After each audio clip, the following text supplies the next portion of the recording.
All right, let's jump right into this explainer. Today, we're unpacking two chilling tales about ordinary, everyday board games that are hiding some incredibly dark, supernatural secrets. Welcome to The Explainer. We're going to be exploring some truly fascinating folklore, where the most innocent pastimes, the games we literally played as kids, turn into absolute nightmares. We've got two specific narratives drawn from Hindi horror storytelling that perfectly illustrate this terrifying concept.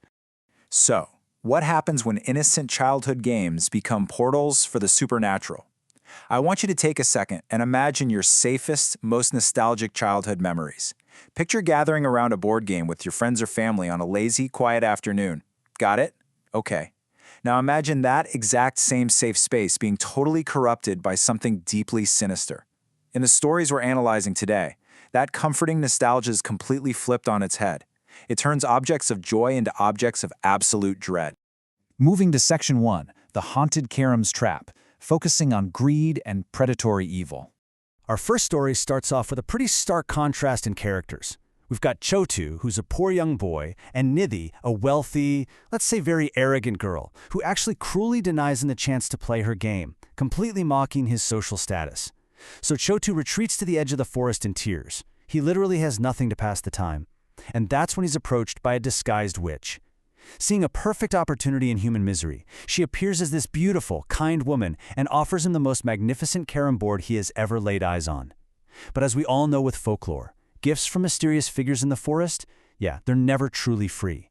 By giving him this board, she's actually introducing a cursed object directly into the heart of an unsuspecting village.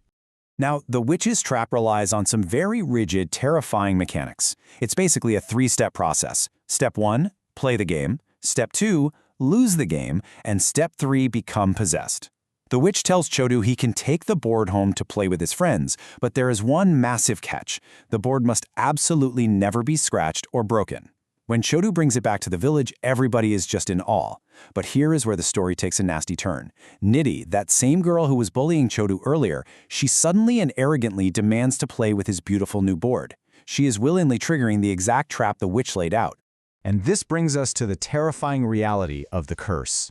The witch's true, predatory motive is chillingly simple. She states, "Whoever loses this karam will become my slave." See, the witch intends to draw the losers out into the forest, sacrifice them, and consume their souls, offering their essence to her dark deity. So she isn't just haunting the board to be spooky, she's using it as a literal hunting trap for human lives.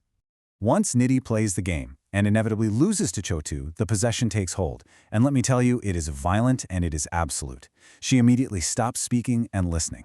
Later that night, driven by the witch's telepathic commands just calling to her in her sleep, Nidhi violently attacks her own mother, throwing her right against a wall and mindlessly marches straight into the dark forest. But what's really fascinating about this narrative is the mechanical weakness of the curse. Chotu bravely ventures into the forest with Nidhi's mother to save her, and he actually overhears a crucial secret. The witch gloats that because she imbued the physical carom board with her dark magic, her own life force is now inextricably tied directly to it. So the whole thing boils down to this. Breaking the board breaks the curse. It's a classic race against time.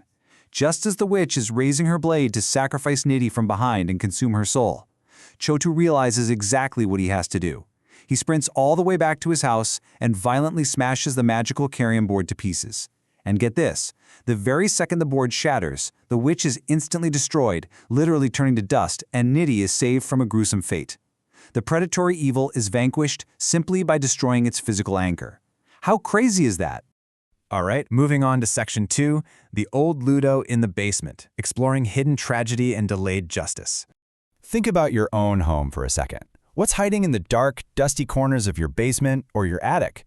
Well, for siblings Raman and Mainvi, who were left home alone, a quiet evening rapidly escalates into total paranormal chaos. Now, their strict instruction for the night was basically, do not break anything or you lose your dessert privileges. Simple, right? But let's look at this timeline. At 0 minutes, while looking for a flashlight in the pitch-black basement, they stumble upon a mysterious, vibrating old Ludo box. At 15 minutes, ignoring literally every horror movie survival rule ever written, they take it up to their room and open the game to play. By the 30-minute mark, the board starts rattling violently on its own, and a terrifying ghost in red and white clothes manifests right there in their bedroom.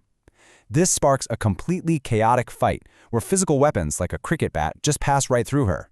Finally, by the 60-minute mark, they're desperately outside in the dirt, burying the board. But why the burial? Let's uncover the reason. During the absolute chaos of flying objects and ghostly attacks, the entity finally speaks to the terrified siblings. She says, "My soul was trapped in this board by my own family." Boom. Suddenly, this shifts the entire tone from pure horror to deep empathy. This isn't some demon or a hungry monster. It's a victim.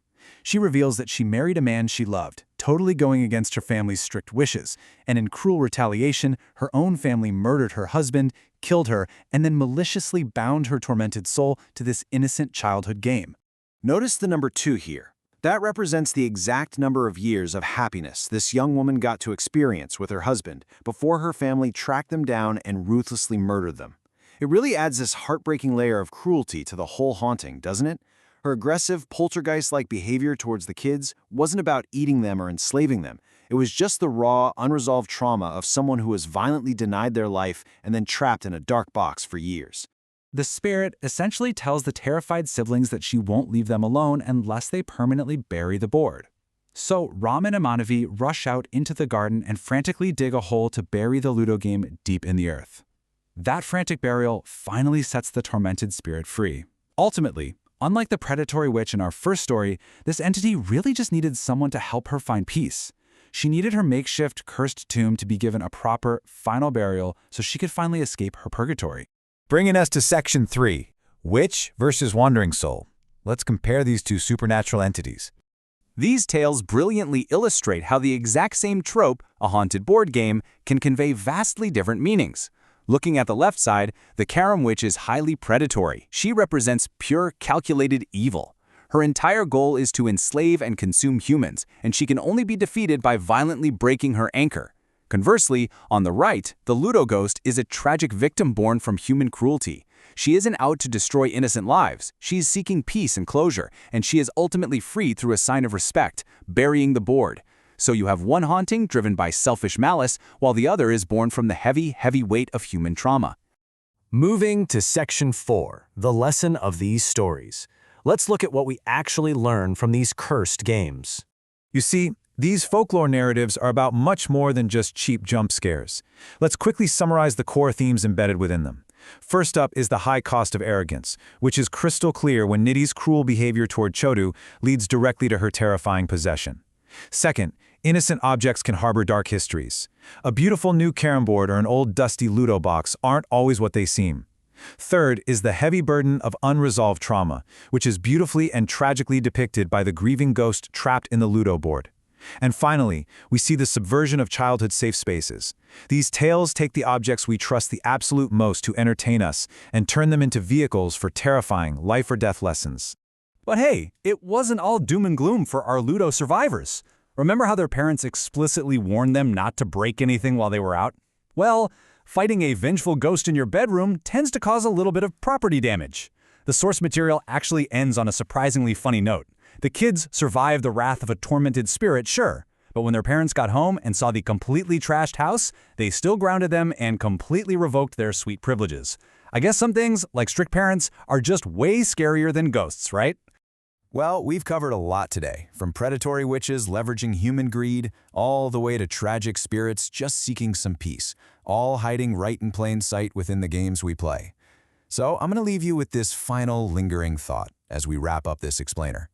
Look at the items around you right now. Do you truly know the history of the old items sitting in your own home? The next time you pull down a dusty board game from the attic for family game night, you might want to ask yourself, who played it last? Thanks so much for joining me on The Explainer. Stay curious and maybe think twice before rolling those dice.